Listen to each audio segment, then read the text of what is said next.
aing nyaho. Dia kan geus menang ijazah dia teh. Asana Ki Ma'ruf Bilquri garangkas beureun nyari. Emang aing teh nyaho. Bacaan sia bagus. Tapi kan sakadar babacaan deuk kumaha bener hirup aing sakadar bisa maca doang mah. Makharijul huruf di beberes ku sia. Hah? Senina dibagus-bagus ku sia. Ditonton ku jelema menang amplop goblok.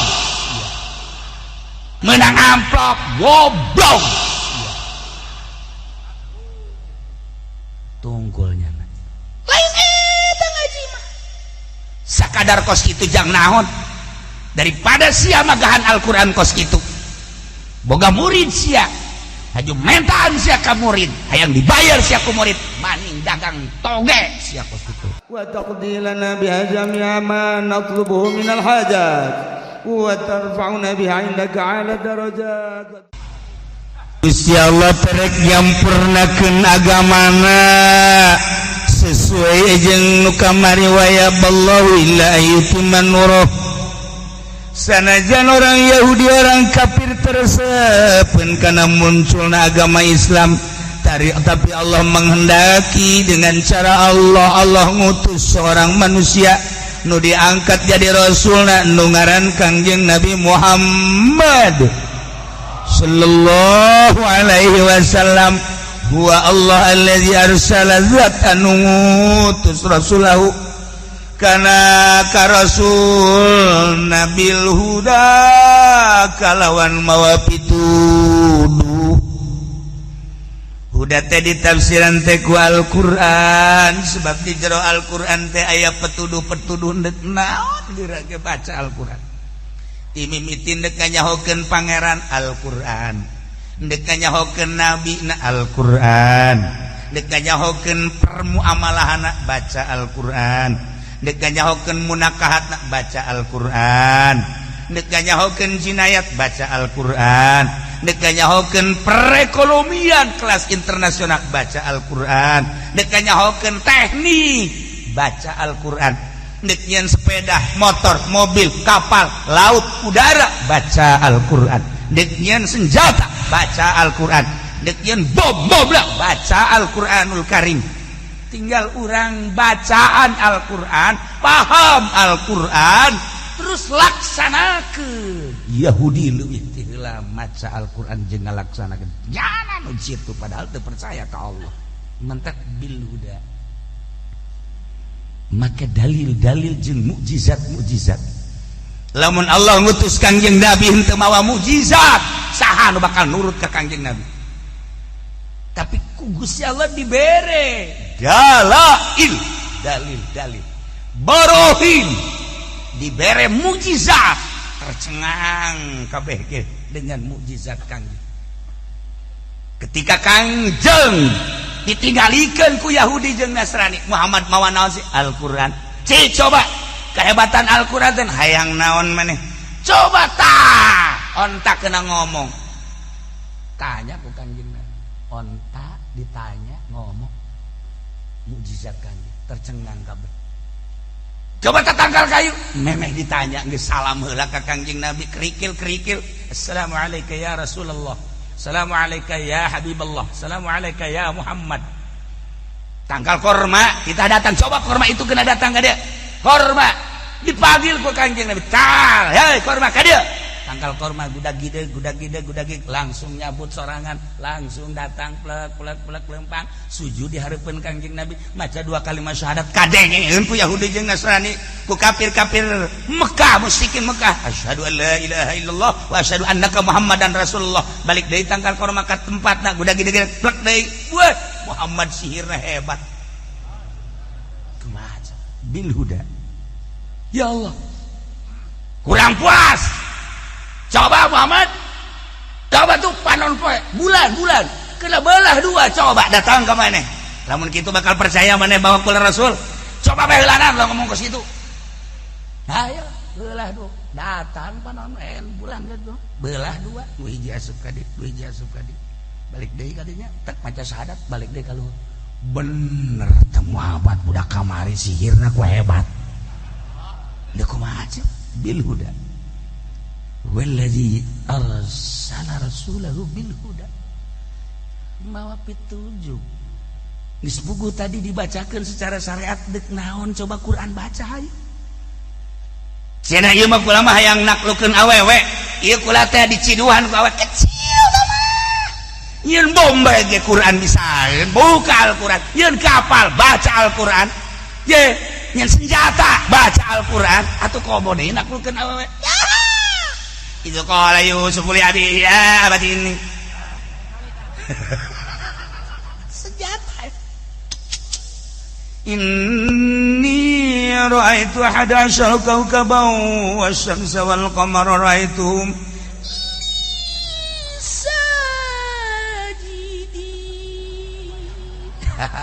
Allahumma lain qol basarwiti fi cikupa kamala yang talhadi dari Daud alaihi salam sallallahu alaihi wasallam langsung datang mana Kang Pendi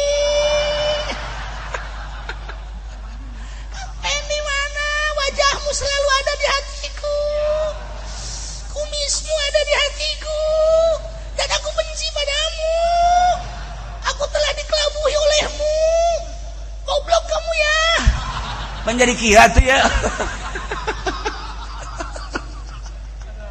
gampang hayang naon dina Al-Quran hayang sugih masyaallah wa adzin fil nasi bil hajiyatu karijala wa ala kulli dhamir yatina min kulli fajjin amiq liyashhadu manafi'a paranti jang sugih ngawarung bacakeun eta wajin fil nasir seru ku anjeun wahai Ibrahim manusia bil haji supaya munggah haji ya tukar jalan bakal daratang laleumpang suku wala kulli dhamir yatina di saban penjuru bakal daratang min kulli fajin amik tah eta keur carita munggah haji terapkeun ku urang teh di dieu urang teh tafaul ka ayat eta ya bil barokah ya take ngawarung bacakeun eta teh bener masyaallah aya aturanana bacaanana 999 aja oh bener datang masyaallah ti unggal penjuru ngan saminggu doang eureun kunaon bang gorenganan ngabring ngahutang kabeh padahal tadi dah hayang laku atuh laku ngan dihutang sudah datang kabeh datang pan haji eureun ngawarung geus eureun aing geus tamat sekali batu rabbik selesai guys hayang naon coba cenah kiai lamun nyandung supaya rapi nah kecil a'udzubillahi minasyaitonir rajim mali teruskeun gua ini asana nyarandung kabeh wah teu beres nu ngaji ka Cilongok nyandung kabeh aman dibere wiridana ku kiai na kitu nyandung maksudna nu kanyahoan mah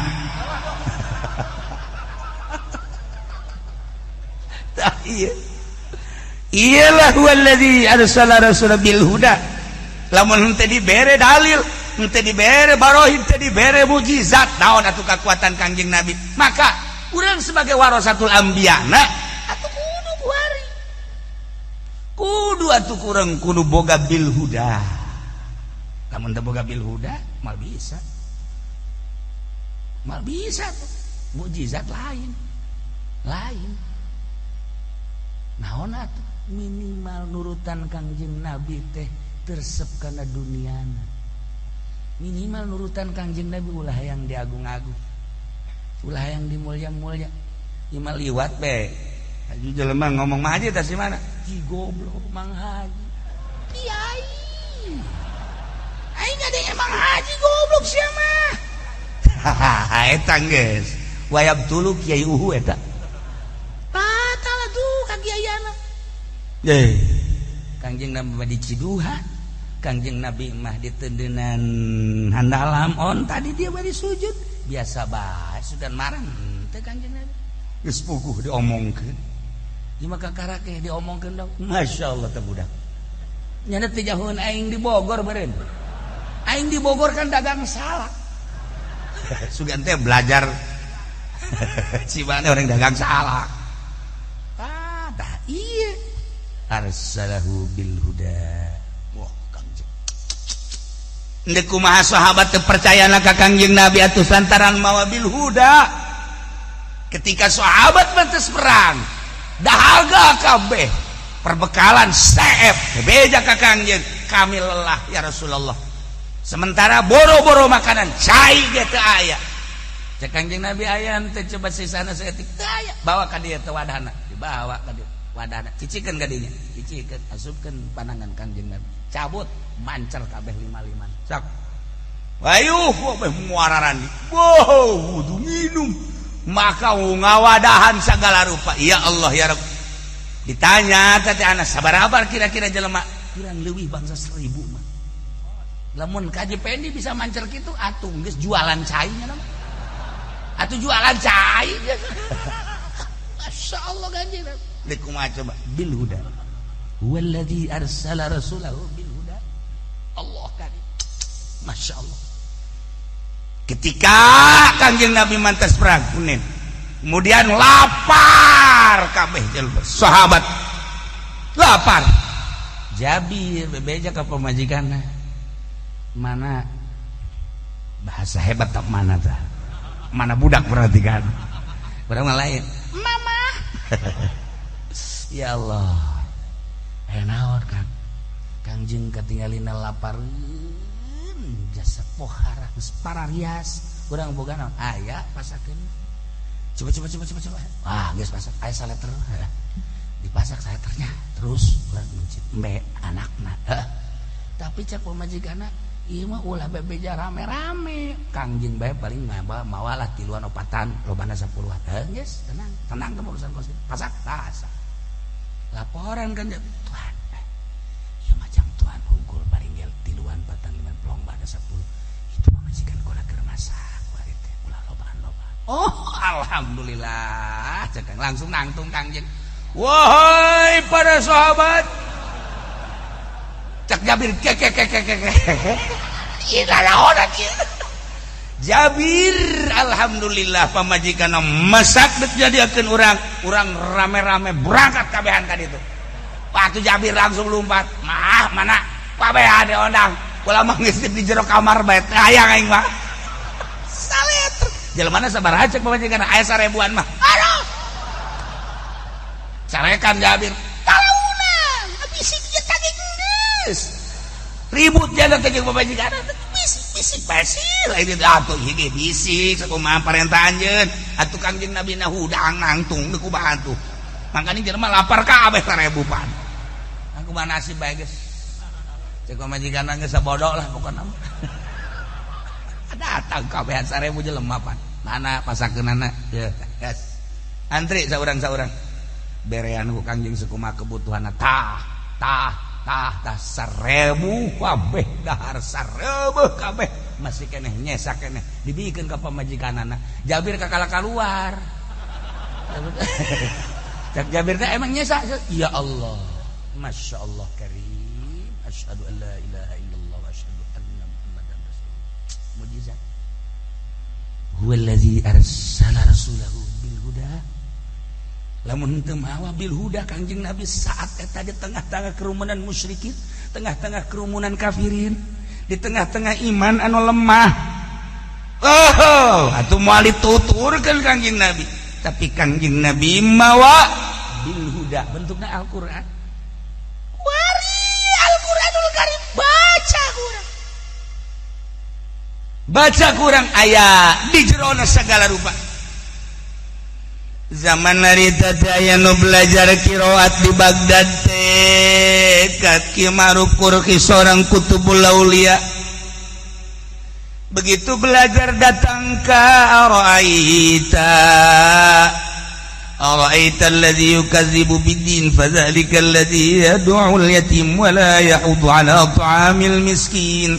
Fawailul lil musallin alladzina hum an salatihim sahun alladzina hum yura'una wa yamna'una al-ma'un. Tadi terus-teruskeun. Sedangkeun memehna nyana geus ngaji di ahli qiraat. balik deui. Bismillahirrahmanirrahim. Ara'aital ladzi yukadzibu bid-din fadzalikal ladzi yad'ul yatim wa la yahuddu 'ala ta'amil miskin fawailul lil musallin alladzina hum 'an salatihim sahun alladzina hum yura'una wa yamna'unal ma'un. Pajar deui terus ya. Balik deui. Tilu kali mereunnya sakit. Bismillahirrahmanirrahim. Ara'aital ladzi yukadzibu bid-din fadzalikal ladzi yad'ul yatim. Datang ka anggeus, balik deui.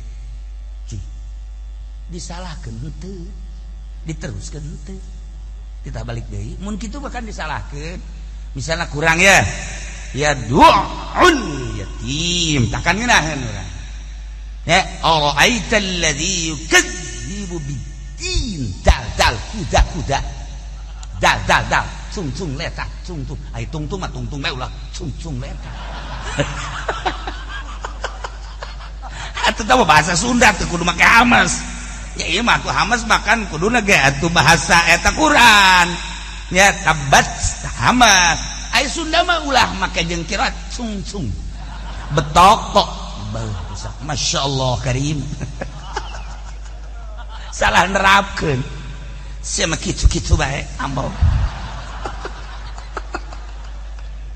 atuh teu kudu bahasa Sunda mah nah ieu kan teh ara'aital ladzi yukasugan kurang zalna kurang henteu ara'aital ladzi yukadzibu bid-din geus bas henteu sugan disalahkeun bid-din henteu ara'aital ladzi yukadzibu bid-din ente disalahkan tapi diteruskan ente geus trek isuk ngaji eta deui bah pan jadi kieu tuh ya aing geus tamat di ditu mah geus meunang surat tamatna naon ngaranna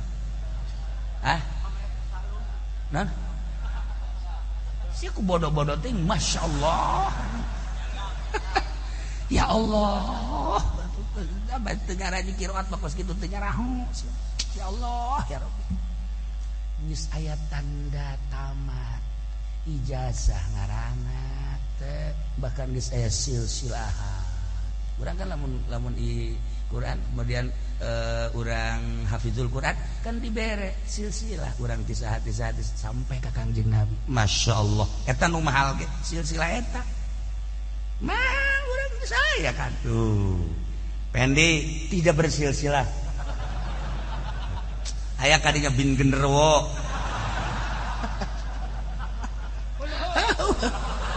silsilahan ya baca Quran teh ngeunaheun kadang-kadang silsilah teu pernah aya nu menerkeun teu pernah nu nyalahkeun teh mah petet jadianan teh mah atuh petet bapan kajianina lamun amis lamun hasil mah lamun lolobana hasil isuk ngaji deui أرأيت الذي يكذب بالدين فذلك الذي يدع اليتيم ولا يحض على طعام المسكين فويل للمصلين الذين هم عن صلاتهم ساهون الذين هم يراءون ويمنعون الماعون بسم الله ya Allah ya Rabbi nanya oge nya mama ma'ruf fil qurhi abdi di dieu ngaos araita di saminggu diteruskeun teu disalahkeun teu aing nyaho dia kan geus menang ijazah dia teh asana ti ma'ruf fil qurhi garangkas beureun nyari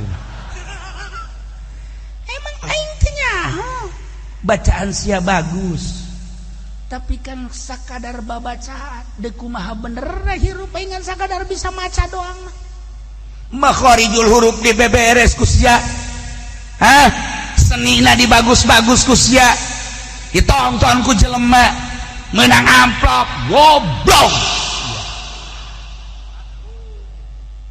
tunggulnya lain eta ngaji mah sakadar kos kitu jang naon daripada sia magahan Al-Quran kos gitu boga murid sia haju mentaan sia ka murid hayang dibayar sia ku murid maning dagang toge sia kos kitu bubuh sia dagang toge jengkol dagangkeun ku sia eta dagang kiroat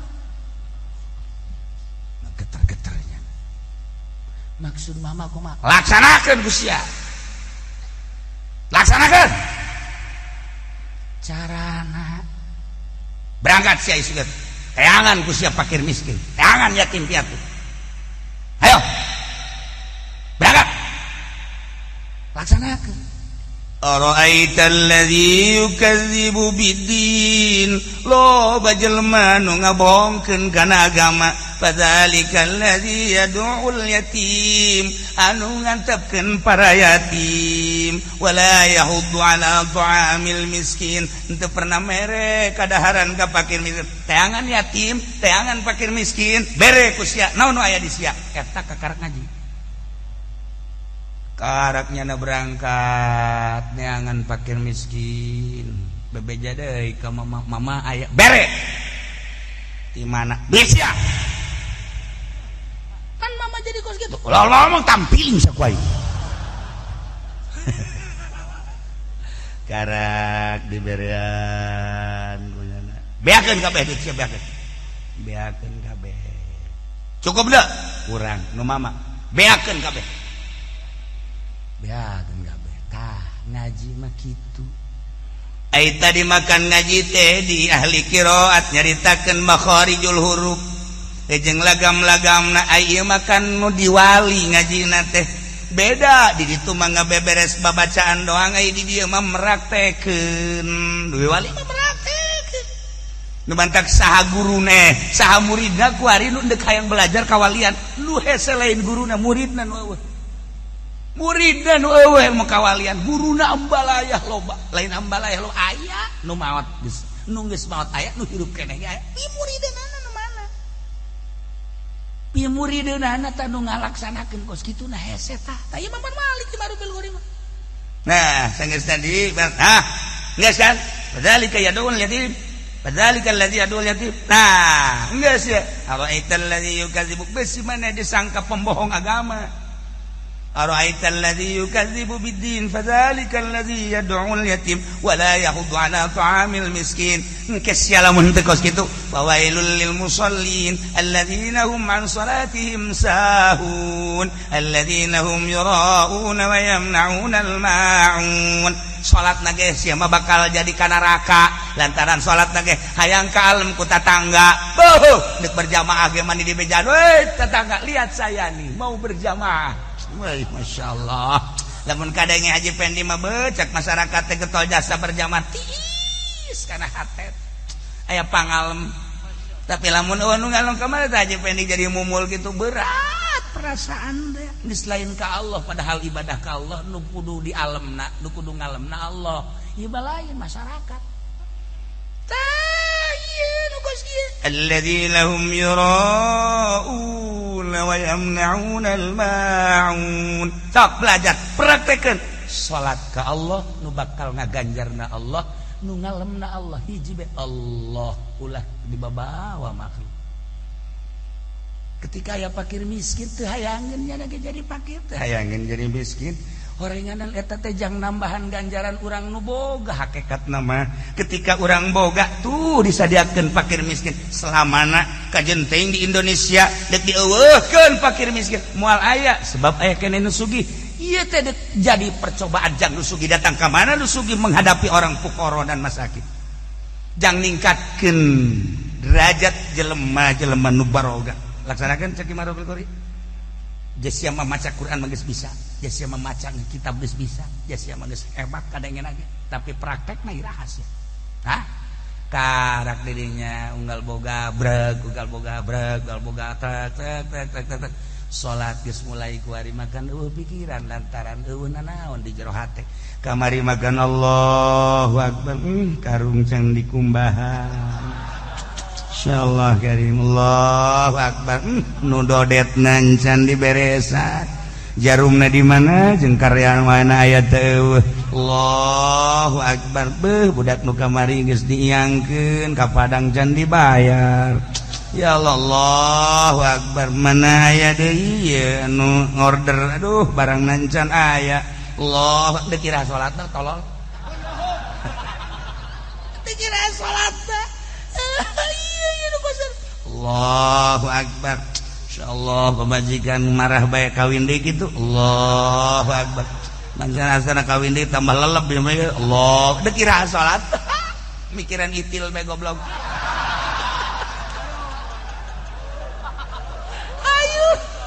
Dunia kicen di jero hate hiji Allah Allahu Akbar tuh naon mantep ya Allah ya Rabb ya Allah ya Rabb masyaallah nginahi Allahu Akbar nginahi pikiran lah usuk kemudian pae hai Allah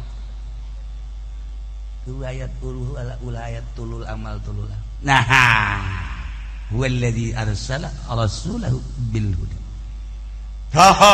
mujizat Kangjeng Nabi di Bukhari hayang sakumaha mujizat Kangjeng Nabi geus di buku-bukukeun geus dikitabkeun ku para ulama hayang sakumaha ayo geura caritakeun mujizat bil huda terus turun-turunna ayat bil huda masyaallah deuk disampurnakeun agama ku Gusti Allah babarieun Allah mah walau karihal kafirun sanajan ditahanan ku kafir diulah-ulah Allah menghendaki jadi muncullah Kangjeng Nabi bil huda mawa pituduh bentukna Al-Qur'anul Karim sok belajar urang heula kuari mah babacaan nu rapi ulah saliru sod sin shin gimana ngadengeun eta deui ihdinas siratal wah sin mah teu ngeunaheun kan kadengeun iya kana na'budu wa iyyaka nasta'in tasdid atuh iya kana na'budu wa iyyaka nasta'in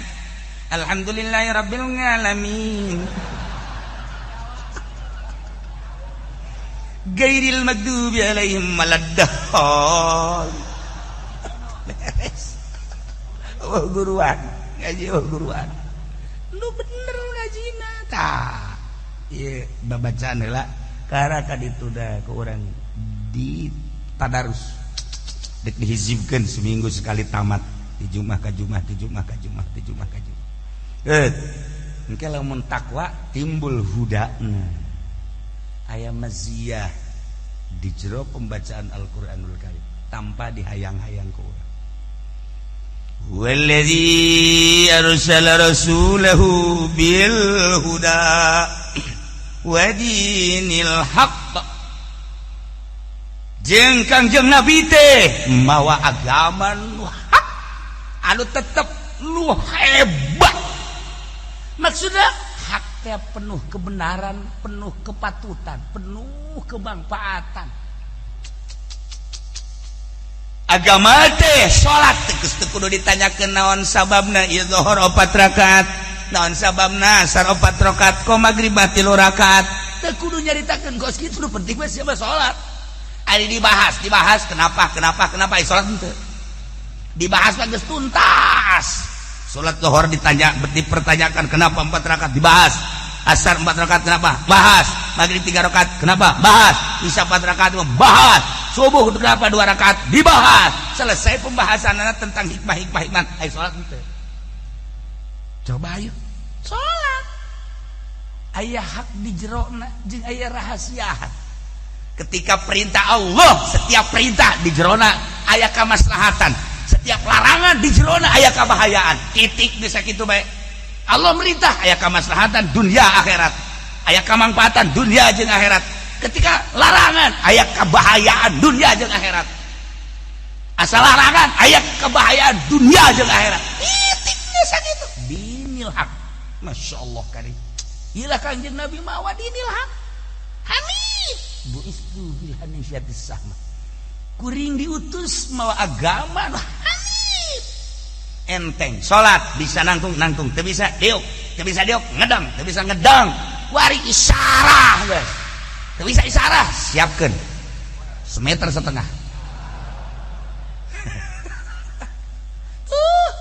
emang aya paksaan di agama tidak ada la ikraha fid din qad tabayyana rusdu minal ghayy Allah mere ka Kangjeng Nabi diutus kitu Kangjeng Nabi mawa agama dinil haq geus diatur ubudiyah muamalah kitu munakat jinayat dikitabkeun secara syariat hukum tuh jadilah riyad jadilah takrim jadilah fatul muin jadilah fatul wahab jadilah ikna jadilah bugiyah jadilah tufah jadilah majmu syarahna syarah raudhah dan lain sebagainya bacaan ku urang eta dinil haq secara syariat ya Allah di jerona ya perjalanan menuju Allah secara khusus teu dibejakeun thariqah ku Kangjeng Nabi tapi ku ulama ahli batin di ngaranan dek pakai ngaran dek henteu tapi menuju batin untuk menuju hakikat ya Allah ya Rabbi dek kurang kumaha dinil haq nawa agama nu hak bener sok tinggal tuturkeun ku urang geura Kangjeng Nabi mawa dinil haq yakni agama Islam tuh ngiraheun dek di mana urang membahas tentang agama nu dibawa ku Kangjeng Nabi urang teu kazamanan ka Kangjeng Nabi teu kazamanan ke para sahabat teu kazamanan para tabiin urang mah kuari zaman-zaman urang teangan kuari ulama-ulama anu lurus anu akadanan warasatul anbiya 100% mah atuh 50% atuh tidak ada kuda himar pun anggap kuda gitu geus bae tapi nu bener dinil haq mawa anu lamun tolak tilu bain kubro ulah tolak tilu jadi hiji iya kan jadi bahaya kuari Masya Allah kali sekali kredit haram dua harga nu berbeda haram teteh dua akad dua harga nu berbeda haram ulah suka jadi halal-halal aja di dalilah duit bank bunga bank masa sih aya duit reuneuh haju anakan di mana dongeng embe anakan mah kebo anakan mah pamajikan sia tareuneuh masa duit di bank di deposito jadi anakan iya aluar tina dinul haq pake aturan-aturan anu moal kebal hirup di alam dunia cek Allah halal cek Allah haram cek Allah perintah laksanakeun cek Allah larangan tinggalkeun moal kebal deui kaburu tsunami sia Masya Allah urang keur mejeunna ngridit keur mejeunna nyokot duit bank ku nafsu teh paeh wallahu alam di jero kuburna bakal ti kumaha ih henteu sieun sia teh bakal disiksa urang di dunia mah aya orai lumpat kunaon ai eta kredit teh diingu ku sia eta teh seuneu nu sabenerna aya kalajengkingan sagede kieu doang lumpat besi diseureud ku hokokna ka awak urang teh kunaon atuh ai duit bank dicokot maneh eta teh kalajengking sagede gunung Uhud teu kabayang ya Allah ya Rabbi aya diparentah kawin ku sia henteu dilaksanakeun linahan zina bae urang hiji dua nyandung sia masalah diperintah ku aya nu diperintah jadi cemoohan aya zina henteu kunaon sih kawin aya yang mah kurang kene dua telu kurang kene obat kurang kene keboplen teh mah ya Allah ya Rabbi jelema duaan baheula keur di pondok teh ngabatur kabladina nu saurangna getol jasa ka masjidna masyaallah unggal berjamaah aya bae diperhatikeun ku manehanana teh 1 tahun 2 tahun hebat amat ya si budak berjamaah tanya ana hayang nanya ke ente kok konsisten amat sih terutama subuh ieu berjamaah hebat amat naon sih rahasiana oh boga pamajikanna 2 nyandung nu bener ih masalahna kumaha nyandung teh kieu lamun urang keur anu di dieu digeuing ku pamajikan Kak berjamaah Kak alhamdulillah lamun keur di itu sarua Kak berjamaah Kak ya Allah ngageuing bae bahkan lamun keur aya saimah ngeunaheun nu saurang ngahudangkeun nu saurang manehanana nyadiakeun bajuna kan mantep komo subuh mah nu saurang ngahudangkeun Kak subuh nu saurang geus nyadiakeun tah bajuna Kak geus mantap aing mah masyaallah berjamaah teh kageuing ku pamajikan tuh ceknya bener oke ya iya mah konsep bagus pokok sia bae kadena aing ngobrol jeung sia yes aing nek nyandung lah maksudnya supaya berjamaah aing mantep bener nyandungnya. Ya Allah ya Rabbi, ngaleuwihan tinu tadi barang nyandungnya di masjid bae. Ya Allah, sarang kamamana di masjid bae. Ditanya deui ku babaturan, sia ku rinjir nyelehkeun aing. Aing mangan syukur waktu salat doang berjamaah sia terus bae. Heeh. Sia naon nih gara-gara nyandung aing jadi hebat kieu. Emang kunaon gitu? Atuh aing balik dicarekan kuno itu, carekan kuno maning di masjid. Aing gara-gara nuturkeun konsep sia. Jadi aing hese balik wari. Lah aing geus di masjid bae geus pokona geus. Satungtung aing teh diteangkeun ku pamajikan geus aing di masjid. Bila perlu aing nyeun kamar di masjid. Teka beneran namanya. Ya Allah, ya Rabb, teka beneran. Aya deui jelema asal keur tenang deuleu lalaki ngaluarkeun dompetna di deuleu. Oh iya. Asal aya kareuweuh nyokot deui dompet.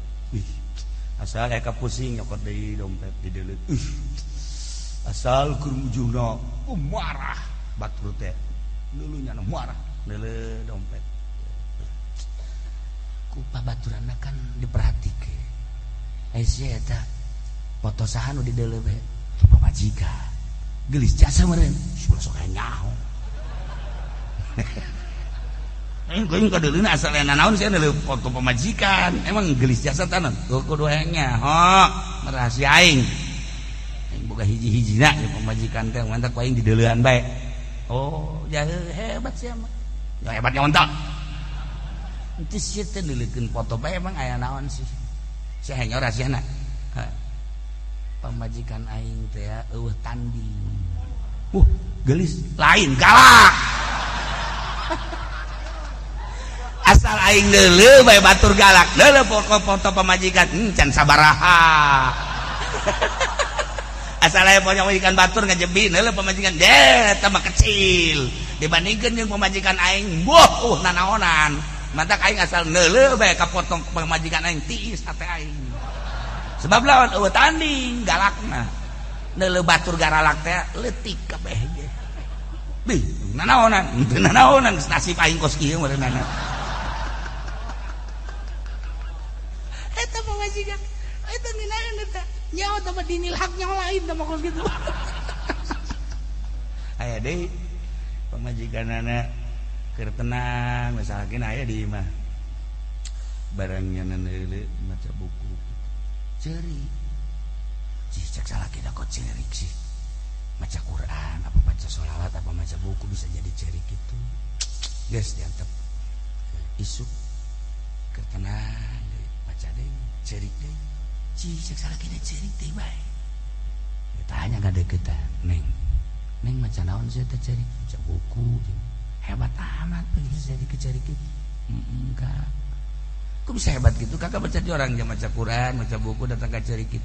Pasti kakak mencan orang. Ini gunan. Kita baca ieu. Baca naon eta? Baca tabungan kakak BAKB. Wes saldoan cak. Nasi biru kahareup bakal kumaha goblok siapa.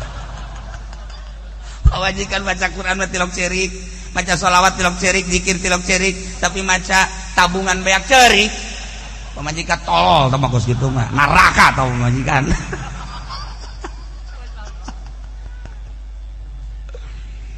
Wallazi arsala rasulahu bil huda wa dinil haqq. Kangjeng Nabi teh diutus ku Gusti Allah teh teger jeung kuat sebab kehendak Allah bil huda mawa Al-Qur'an pituduh mukjizat anu luar biasa. Oge mawa dinil haq deuk nyaritakeun naon di Kangjeng Nabi datang ka leutik-leutikna hukum nu sama di Kangjeng Nabi mah lantaran informasina langsung ti Gusti Allah. Iyalah dinil haq. Ini miti tenang datang karada keras datang ka Kangjeng Nabi teh titah perang atas perintah Allah liyuzhirahu 'ala dini kulli. Kangjeng Nabi teh diutus mawa mukjizat mawa dinil haq nuku Gusti Allah erek diluhurkeun Kangjeng Nabi melalui dinuhak melalui Kangjeng Nabi ala dini kulli nyelehkeun agama-agama lain jami'il adyan al mukhalafah lahu selain daripada agama Islam dek diluhurkeun ku Gusti Allah Islam nyelehkeun agama-agama Yahudi Nasrani jeung agama-agama nu lain cenah keheuleuh para musyrikun walau karihal musyrikun terbukti melalui peperangan-peperangan Kangjeng Nabi bisa ku musyawarah bisa dengan cara limit ku cara limit cek bahasa urang Bandung macaina herang laukna beunang limit lalauna Masya Allah ngeunah lamun geus teu bisa beunang laukna ubek diubek dah bahasa ngubek eta bahasa hebat eta ubek anu bisaan mah pan mana nu henteu nah nu nongol nenggak eta lauk ngaranna lamun bisa newakna ieu mah ngubek kongko aya lauk ditewak molos deui tah aya geus kos kitu sok ngubek mending cicing bae di luhur geus bandingan ge menta tah eta kos kitu nah beres ubek masih kene can beunang kene bae lauk can nenggak kene bae lauk tahu deui kena koredas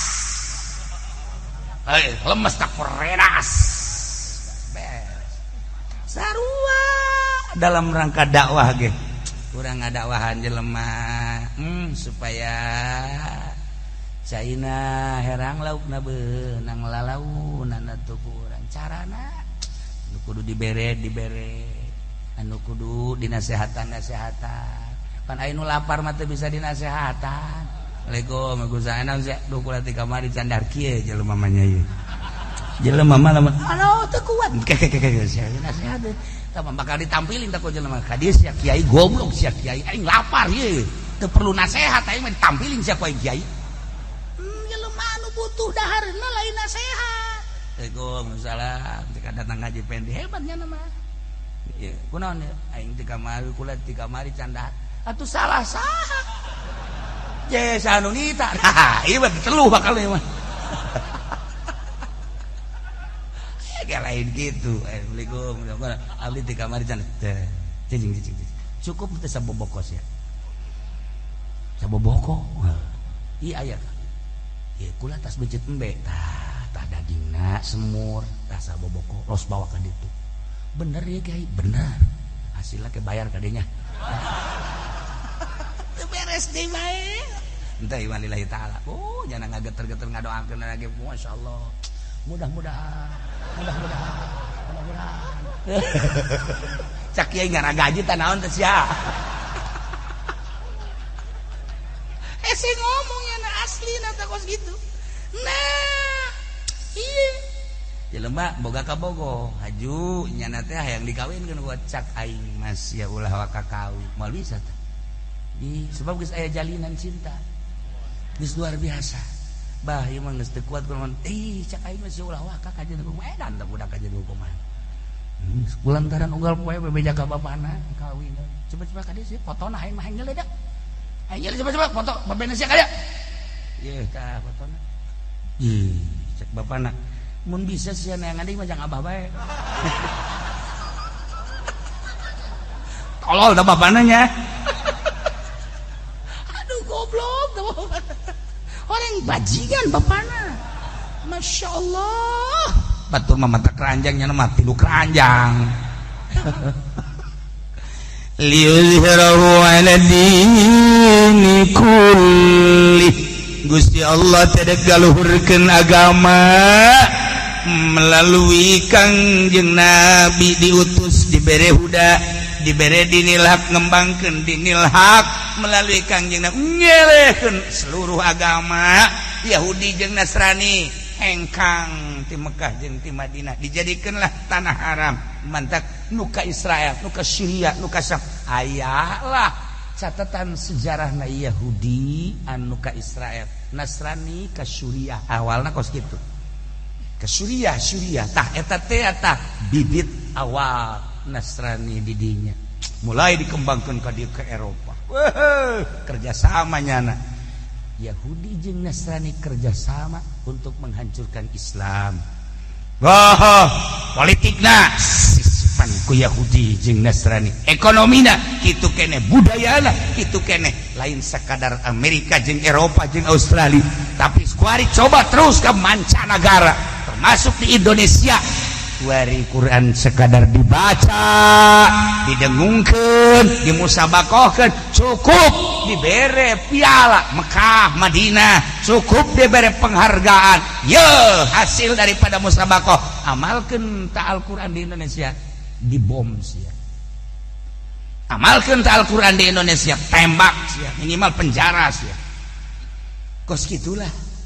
Demantak geus eta urang-urang we kuari sebab akur zahirna orang dukung pemerintah untuk kebangsaan, untuk keselamatan, tanpa aya pemimpin bahaya. Pertahanan dalam negeri polisi, hukum-hukum bahaya.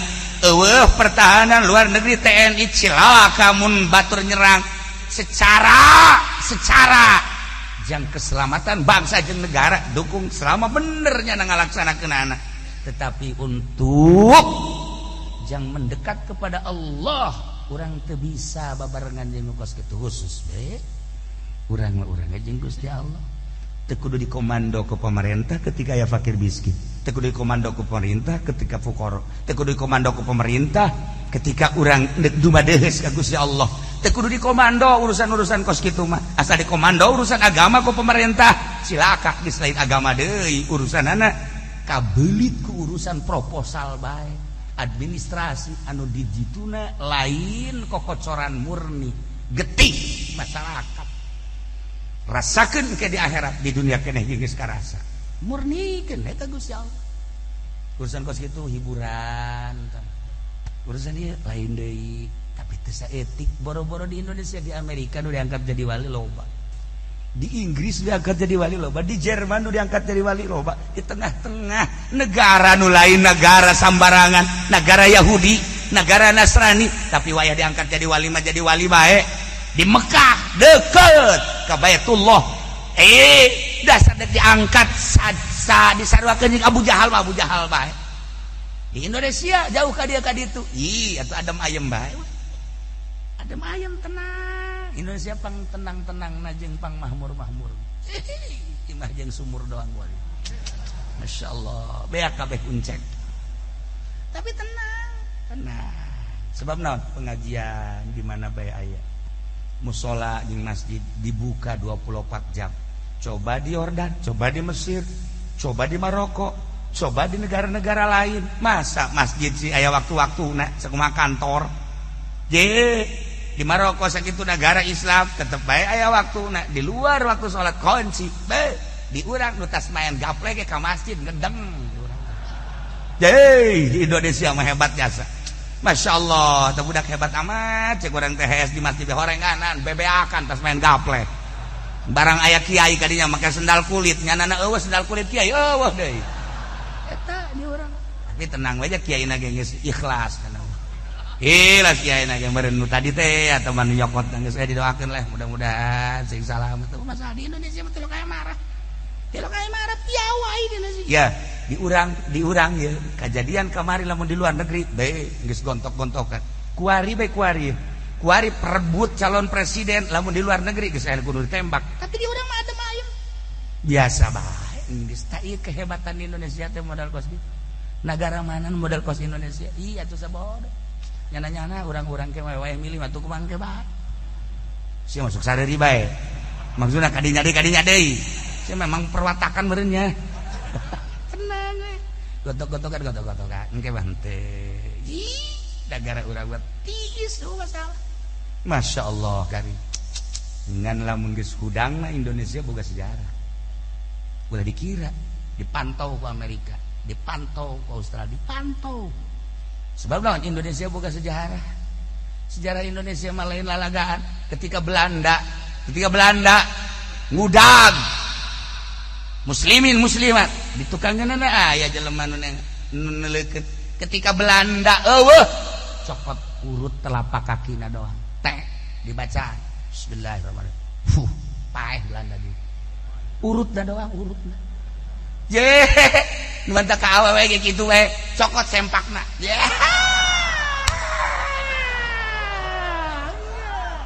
Kulub. Sia melmu dukun tah mah.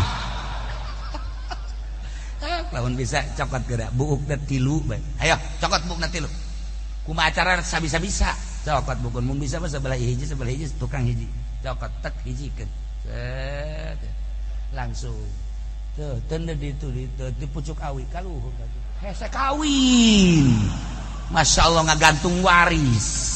Atuh eta kos kitu. Satungtung eta buuk di luhur kitu bae terus teu kawin-kawin datangkan ini. Indonesia hebat kos kitu hebat ieu mah maksudna keur carita ilmu kos kituna tah Amerika ge nyawa. Ge, jelema dipake ka embung bae ku awewe, cokot deui sempakna atawa buukna, talikeun di tang pucuk tang kawin, kabawa ka luhur, angin kikieuan, oh Pendi. Asal ketebak angin, oh Pendi. Oh, edan kabehan, Pendi edan itu edan. Haran edan pelet.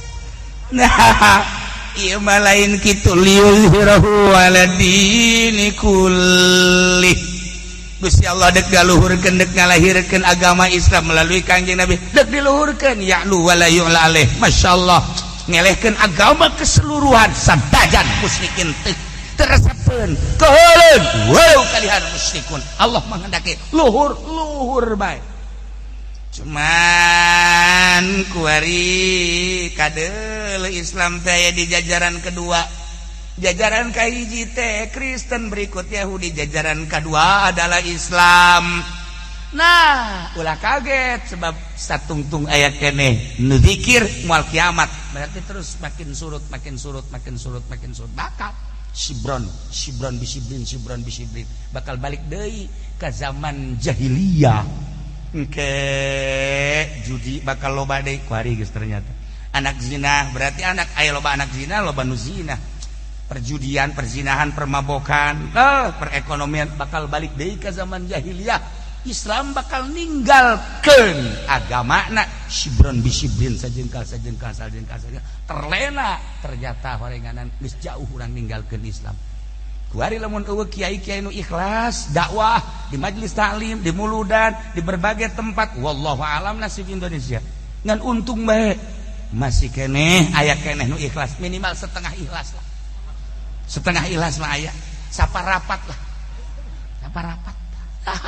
Tapi nu ikhlas, anu ikhlas beneran eta nu nyieun gede da agama. Nah, ieu gal yuzhirahu ala dini kulli. Eta di zaman Kangjeng Nabi dilanjut ku para sahabat, dilanjut ku para tabi'in, dilanjut ku ayeuna. Emang kehendak urang lain tetep bae. Wallazi arsala rasulahu, utusan Allah aya dijadikeun ulama warasatul anbiya, tegernya. Pastinya nage mawa bil huda ku cara Allah hudana Al-Qur'anna dicekel ku manehanana kieu dibawana. Wa dinil haq ngembangkeun agama. Teu perdasieun nya nama. Ku caranya anak limit supaya caina herang laukna beunang. Luhur agama kehendak Allah dek diluhurkeun melalui seseorang atuh bambarieun Allah mah yulihi ala dini kulli. Sahabae ngadengekeun, sahabae nuturkeun, sahabae merasakeun atuh emang kehendak Allah mun diaku bae ku kiaina bakal kahijab ja Allah. Asal tadi aku nyanggakeun sadaya-daya ilmu ti Gusti, tanaga ti Gusti, sora ti Gusti, batur nu datang ke ti Gusti, ieu mah horenganan tajalli Gusti kakara. Luhur ta agama. Sok geura ge. Deuk sahabae ngadengekeun bakalna ngarasakeun siraman-siraman. Sebab ieu ilmu teh kapan cai.